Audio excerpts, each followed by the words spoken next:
बोलिए सद्गुरुदेव की जय।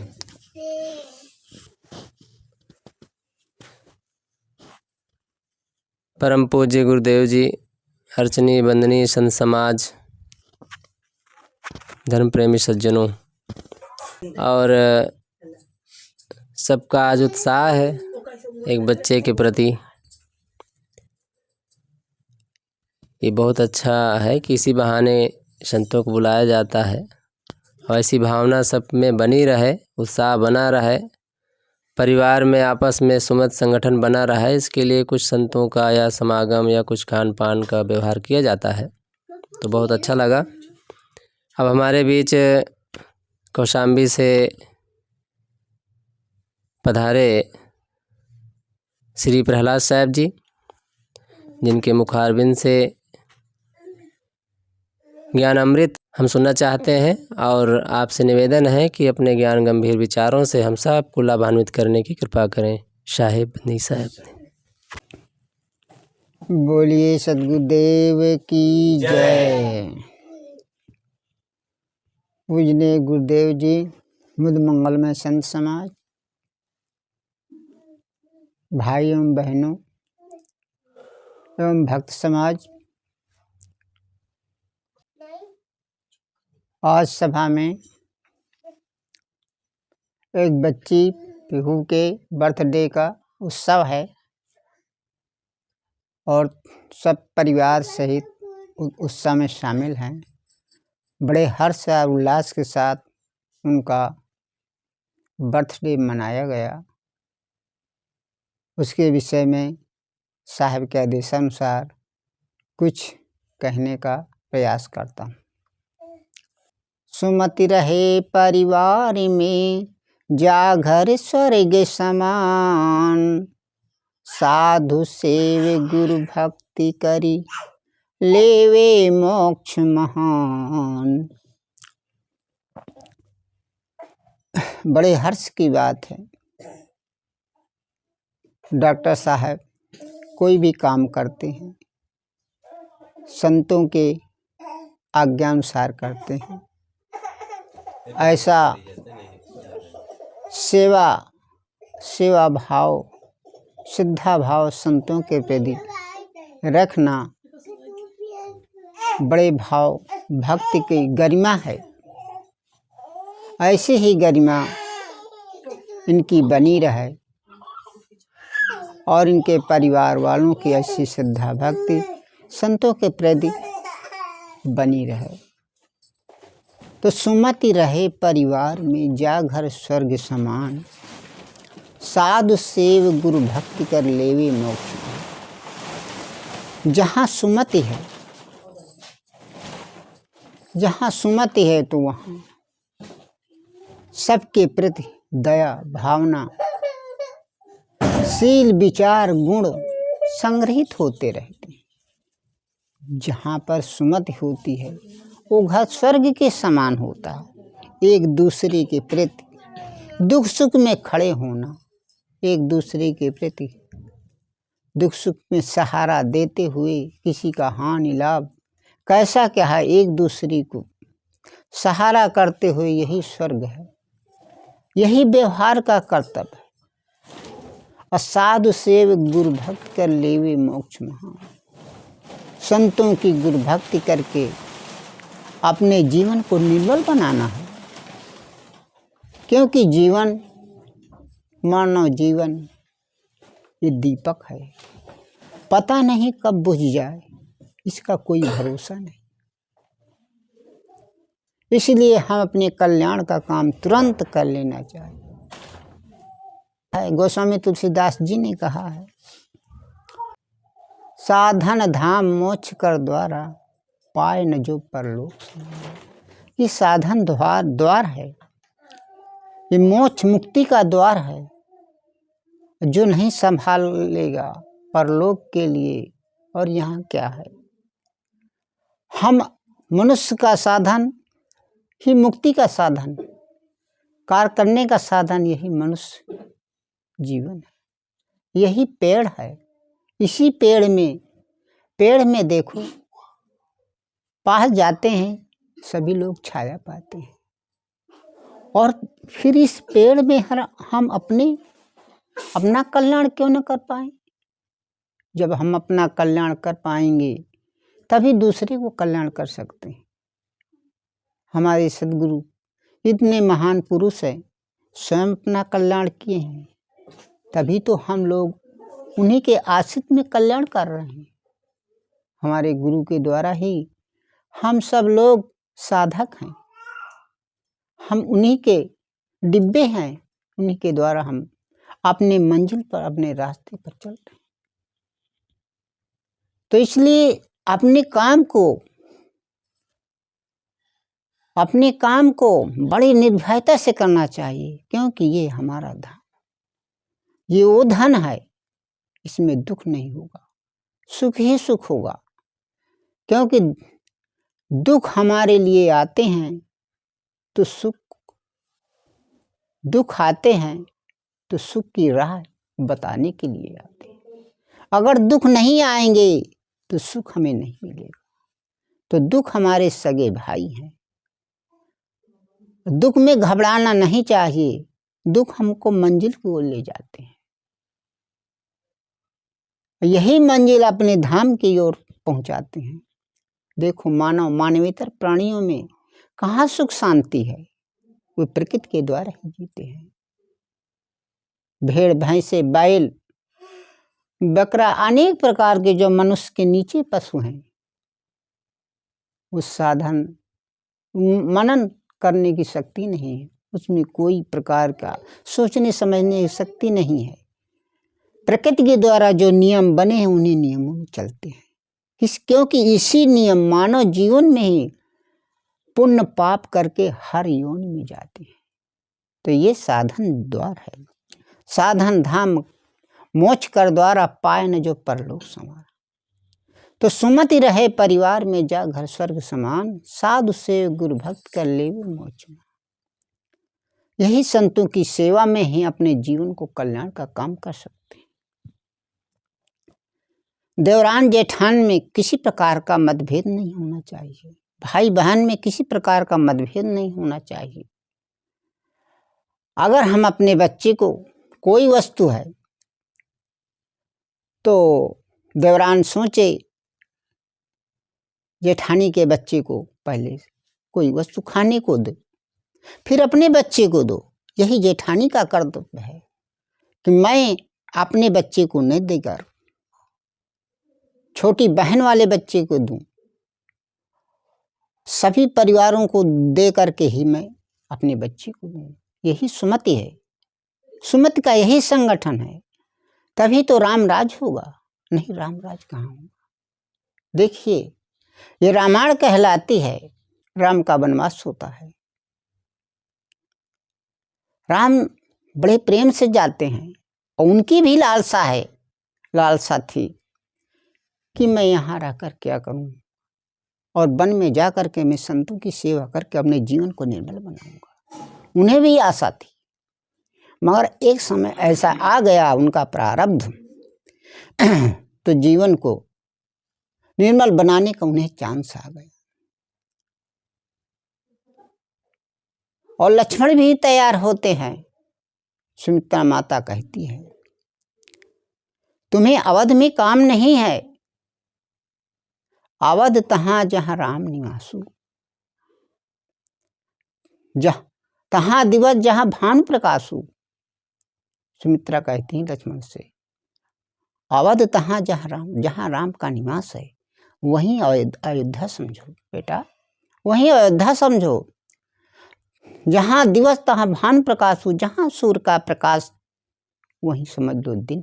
राम या सीता माँ जब वन को जाएं तब अवध में तुम्हारा काम नहीं है, जहाँ राम का निवास है वहीं पर तुम्हारा काम है। तो इसलिए सुमित्रा स्वयं कहती हैं कि अवध तहाँ जहाँ राम निवासु, जहाँ दिवस तहाँ भानु प्रकाश। जहाँ राम का निवास है वहीं पर अयोध्या समझना। इसलिए तुमको यहाँ अयोध्या में काम नहीं है। अगर कल राम और सीता वन को जा रही हैं, वहीं तुम उनकी सेवा करना। सीता को समझना माँ है और राम को समझना पिता है। यही घर का परिवार का सुंदर फूल खिलना है। फूल कैसे खिलता है? एक दूसरे के सहारा से खिलता है, ऐसे नहीं खिलता। फूल में देखो टहनियाँ होती हैं, पत्ते होते हैं, तना होते हैं। मिट्टी का काम है तत्वों को देना है, सूर्य का काम है धूप देना, वायु का काम है, जो वायु का काम है वायु करती है, पानी का काम है पानी दे। पानी तत्वों को मिश्रित करके ऊपर पहुंचाता, हर पत्ती में, डाली में, सभी। तभी तो फूल खिलता है, फल लगते हैं, टहनियाँ खिलती हैं, और वही फूल फल लेकर हमको देता है। सब लोग खाते हैं, सभी मानव प्राणी उस पेड़ के फल को प्राप्त करते हैं। उसी प्रकार हम सद्गुणों को एकत्रित करके, संत लोग सद्गुणों को एकत्रित करके हम लोगों को बरसाते हैं। काहे बरसाते हैं? किस लिए बरसाते हैं? हमारे पाप जो हैं, पाप को हटाते हैं। कहते हैं कर विचार विकार परिहर, तरण तारण सोए, कहाँ कबीर भगवंत भज, द्वितीया और न कोय। संत गुरु तारण है, तारने वाले स्वयं तरण हो गए हैं, स्वयं सदगुरु स्वयं है संत गुरु, और दूसरे को तारते हैं। तो कर विचार विकार परिहर, तरण तारण सोए, कहाँ कबीर भगवंत भज, द्वितीया और न कोय। वे सारे संसार को तारने वाले, संसार को तारते हैं। सब कोई राम कृष्ण जैसे माताएं सभी राम कृष्ण बुद्ध कबीर जैसा पुत्र चाहती हैं, मगर उनमें ये भी है, उनके माता पिता कितने जन्मों भर तप और कितना कष्ट सहे होंगे। अनेक जन्मों भर कष्ट सहने के बावजूद ऐसे पुत्र अपनी गोद में पाए।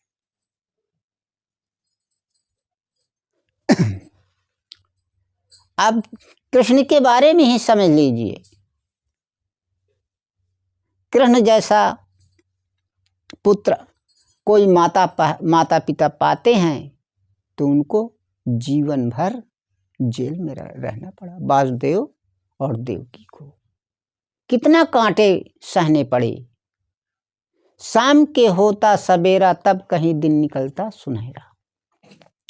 पांव फूलों पे रखने के पहले तुम्हें कांटों पे चलना पड़ेगा। हमें हर एक महापुरुष को कांटों पे चलना पड़ेगा, तभी वो महापुरुष खिले। चाहे कबीर हो, चाहे महात्मा बुद्ध हो, चाहे राम, चाहे कृष्ण हो, चाहे लाउत जी हो, पांव फूलों पे रखने के पहले तुम्हें कांटों पे चलना पड़ेगा। साफ साफ महापुरुषों के बारे में आप जानते हैं। कोई भी व्यक्ति के लिए हो, जो महापुरुष उच्च स्तर पर पहुंचा है, कांटों को सहना पड़ा। फूल होता है, कांटे लगे होते हैं, मगर वो फूल खिलता रहता है। इस प्रकार महापुरुष जो ज्ञानी होते हैं, त्यागी होते हैं, पुरुष होते हैं, वो कांटों को झेलते हुए आगे बढ़ते हैं। इसीलिए कहा गया है, सूरज जैसा बनना है तो सूरज जैसा तपना होगा। सूरज जैसा बनना है तो सूरज जैसा तपना होगा। नदियों जैसा आदर पाना है तो पर्वत छोड़ निकलना। रास्ते रोक रही चट्टाने, पर्वत के बंद मुहाने, मगर नदी ने जिद ठानी है सागर तक बह जाने की। हमें साहस लाना होगा, हमें साहस लाना होगा, तब अपनी मंजिल पर तक पहुंचना होगा। लहरों से डरकर नैया पार नहीं होती, लहरों से डरकर नैया पार नहीं होती। कोशिश करने वालों की कभी हार नहीं होती, कोशिश करने वालों की कभी हार नहीं होती। तो इसलिए अपनी मंजिल तक पहुंचने के लिए तो सुमति रहे परिवार में, जा घर स्वर्ग समान, साधु सेव गुरु भक्ति कर लेवे मोक्ष मान। अपना कल्याण, अपनी मुक्ति संत गुरुओं के बताए हुए अनुसरण पर हम चलेंगे। अपना ये जैसे गाड़ी का इंजन होता है और हम डिब्बे बनकर चलते रहते हैं तो कोई भी बाधा सामने नहीं आती, और बाधा आती है तो वो बाधा कटती जाती है। अनेक प्रकार के ये कष्ट आते रहते हैं, और दुनिया में ये फूल खिलते हैं, और फूलों के पीछे फूल तभी शोभायमान होता है जब वो कांटों पर वो चलता है, और कांटे सहता है इंसान, और कांटों को कुचलते हुए आगे बढ़ता है। कांटे भी होने चाहिए। जिस पेड़ को शुरू में लगाने के पहले वो अगर कांटों पर उसकी रक्षा नहीं की जाएगी तो उसको जानवर चर डालेंगे। इसीलिए हर एक की रक्षा के लिए कांटों पर चलना ही पड़ता है। कांटों पर चलने के पहले तभी उनकी रक्षा होती है, आगे बढ़ते उनकी परीक्षा भी देनी पड़ती है। तो गुरु संत परीक्षा भी लेते हैं। परीक्षा देते देते एक समय ऐसा होता है अपनी मुसीबत को पार कर जाता है। दुख सुख तो एक दूसरे के पूरक हैं। कभी दुख आता है, कभी सुख आता है। ये हमारे सहोदर हैं, ये सहोदर भाई हैं हमारे जीवन के। तो जीवन के अनेक प्रकार की उपलब्धियां संसार में महापुरुषों ने पाई है। हम उन्हीं के रास्ते में आगे चलकर आगे बढ़ते रहें, अपने जीवन की ओर आगे बढ़कर अपने कार्य को पीछे न हटें, तभी हम जीवन को सफल बना सकते हैं। क्योंकि हमारे सफल बनाने में कोई आपत्ति नहीं। गुरु ज्ञान, गुरु के अनुसरण पर चलकर अपनी तार पर चलते रहेंगे, तभी आगे बढ़ते रहेंगे। बढ़ने का यही सहारा है और दूसरा कोई सहारा नहीं। तो सूरज जैसा बनना है तो सूरज जैसा तपना होगा। नदियों जैसा आदर पाना है, नदियों जैसा आदर पाना है, पर्वत छोड़ निकलना होगा। ये महापुरुषों का वाक्य है। सहारे टूट जाते हैं, सहारों का भरोसा कर। जो अपने हैं इनका भरोसा मत करिए, अपने निज कर्तव्य पर रहिए। सहारे टूट जाते हैं, सहारों का भरोसा का भरोसा क्या, उलझ मत बहारों में, बहारों का भरोसा क्या। तो हम ये सहारे सब हमारे एक दूसरे के लिए सहारे हैं। सहारा देना हमारा बर्ताव है, व्यवहार लेना है, मगर अपने में कर्तव्य करते हुए अपने पालन पोषण बच्चों को आगे बढ़ाना है। मगर अपना कर्तव्य, अपना निजी कर्तव्य स्वाध्याय अध्यात्म का स्वयं निजी करना पड़ेगा, तभी हम मोक्ष और मुक्ति की ओर आगे बढ़ सकते हैं। यही जीवन का परम लक्ष्य है, यही परम मुक्ति है, दूसरी और मुक्ति नहीं है। सभी महापुरुष कहे हैं, बाहर कहीं नहीं है, सब भीतर है। अभिलाष सदगुरु अभिलाष साहब धर्म के बारे में कहे हैं, अपने पर संयम, दूसरों पर शील, दूसरे पर क्षमा करना, अपने को संयम करना, यही धर्म के गुण है। धर्म धन है जो बाहरी उपयोग के लिए किया जाता है, और धर्म है टॉनिक, ये पिया जाता है, ये अपने अंदर प्रवेश किया जाता है, तभी ये धर्म सद्गुण संग्रहित होते हैं। किसी ने कहा है, फॉर इंटरनल यूज ओनली, ये मतलब अंदर के प्रयोग के लिए है धर्म। और धन है मलहम, धर्म है मलहम। तो इसमें फॉर एक्सटर्नल यूज ओनली, मतलब इसको बाहरी प्रयोग के लिए धन से साधन धाम, ये जितने बल्ब है, बिजली है, या शरीर में कोई प्रकार का रोग कष्ट हो गया है तो उसको बलहम बनाकर बाहर प्रयोग किया जाता है। और ये धन से जो साधन मिला है सो किसी वैज्ञानिक ने खोज की, उसके उपयोग के लिए हम सब लोग, हर एक संसार के लोग प्रयोग करते हैं। यही धन का प्रयोग है। धन साधन धाम के द्वारा हम अपने जीवन ये व्यवहार का कार्य उपयोग किया जाता है। और धर्म है अपने जीवन को आंतरिक ग्रहण करना, सद्गुण को। यही जीवन की परम उपलब्धि। तो मैं कह रहा था, सुमति रहे परिवार में, जा घर स्वर्ग समान, साधु सेव गुरु भक्त कर लेवे मोक्ष महान। इस प्रकार सुमति है जहाँ, जहाँ सुमत तहाँ संपत्ति नाना, जहाँ कुमत तहाँ विद। राम में कोई प्रकार की आपत्ति नहीं रही, सबको वो स्वीकार करते थे, मगर कैकेयी को दोषी बनते कि कैकेयी के कारण राम जी को वनवास। मगर उन्होंने नहीं स्वीकारा। भरत जी इतना विलाप किए अनेक प्रकार से, तो उन्होंने साफ साफ कहा, ते जड़ मात पिता ही दोष लगाते हैं, साधु सेव गुरु साधु न सेवा ही जाए।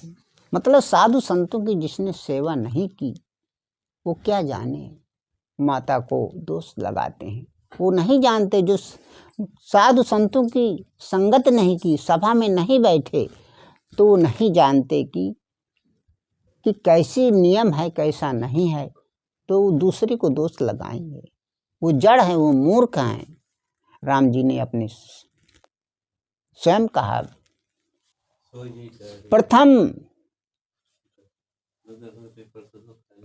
प्रथम और पहली बार जैसे ही कैकेयी, सुमित्रा, भरत जी, शत्रुघ्न जैसे ही वनवास गए, प्रथम बार भेटें कैकेयी। गोस्वामी जी स्वयं ने पहले अपने माता को नहीं भेटे, न सुमित्रा को भेटे, पहली बार माता कौशल्या के चरण पखारे, उन्हीं के चरण छुए। वो दोष नहीं लगाए किसी पर, अपने प्रारब्ध पर रहे। इसलिए सभी लोग, सभी परिवार में एक मत एक सुमत से हम जब रहते हैं तो कोई भी कार्य करने में सक्षम रहते हैं। यही सक्षमता है आगे स्वर्ग को चूमती है, पहाड़ की शिखा को चूम लेती है। जब हम सुमत परिवार में रहकर एक दिशा के एक ही गार्जियन के द्वारा कोई कह देता है कि ये काम करना है, तो सब लोग एक ही रास्ते में चलकर उस पहाड़ से पहाड़ कार्य को हम थोड़े के सहारे में कर लेते हैं। इसलिए सुमति रहे परिवार में, जा घर स्वर्ग समान, साधु सेव गुरु भक्त कर लेवे मोक्ष महान। थोड़ी बातों में मैं कुछ समय तक अपनी बात कहा। अब बोलिए सद्गुरुदेव की जय।